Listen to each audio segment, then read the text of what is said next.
کیا آپ جانتے ہیں اللہ تعالیٰ فرماتے ہیں جب کوئی تم پر ظلم کرے تو اپنے بدلے لینے کے بجائے میرے انصاف پر بھروسہ کرو کیونکہ میرا انصاف تمہارے انصاف سے کئی بہتر ہے۔ صبر کرو وہاں بھی جہاں صبر کرنا ناممکن محسوس ہو، اپنے رب پر کامل بھروسہ رکھو، پھر دیکھنا وہ تمہارا رب کیسے کیسے راستے کھولے گا جن کا تم نے کبھی تصور بھی نہ کیا۔ بے شک اللہ تعالیٰ صبر کرنے والوں کے ساتھ ہیں۔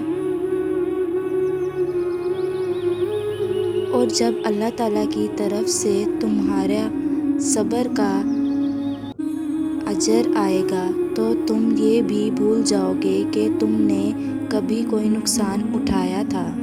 اگر تمہارے ساتھ ناانصافی اور ظلم اپنی حد کو پہنچ گیا ہے تو صرف اتنا سوچ کر خاموش ہو جاؤ کہ اوپر ایک ایسی ذات موجود ہے جو ہر چیز کو دیکھ رہی ہے، ہر حساب جانتی ہے اور وہ کسی کی محتاج نہیں۔ جو لوگ بدلہ لینے کی طاقت رکھتے ہوئے بھی صرف صبر کا دامن تھام لیتے ہیں وہ دنیا کے سب سے مضبوط لوگ ہوتے ہیں، کیونکہ ان کا معاملہ پھر اللہ کے سپرد ہو جاتا ہے، اور جب اللہ فیصلے کرتا ہے تو اس کے فیصلوں کو کوئی بچا نہیں سکتا۔ کسی سے انتقام لینے کی ضرورت نہیں، اپنا معاملہ اللہ پر چھوڑ دو۔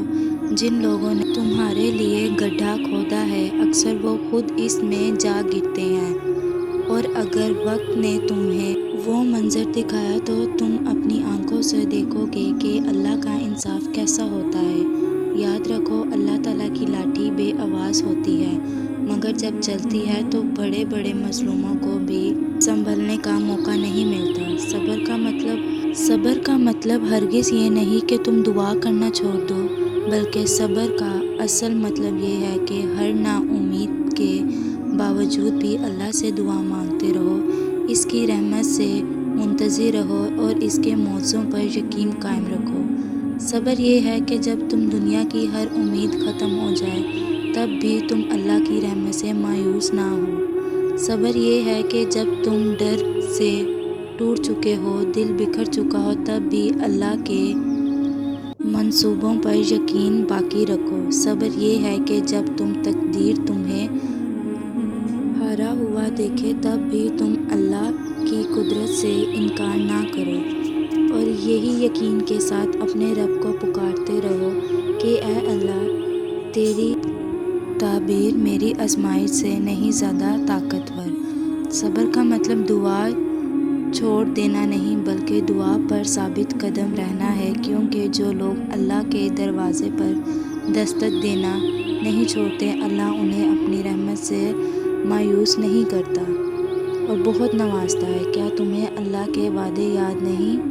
بے شک اللہ صبر کرنے والوں کے ساتھ محبت کرتا ہے، اور یقیناً اللہ تعالیٰ صبر کرنے والوں کے ساتھ ہے۔ بس صبر کرنے والوں کو خوشخبری سنا دو، بس اپنے رب پر یقین رکھو کہ اس صبر کے بعد ایسی رحمتیں، ایسی آسانیاں اور ایسی خوشخبریاں تمہارا انتظار کر رہی ہیں جو تمہیں حیران کر دیں گی، یہاں تک کہ تم اپنے تمام دکھ اور تکلیفوں کو بھول جاؤ گے۔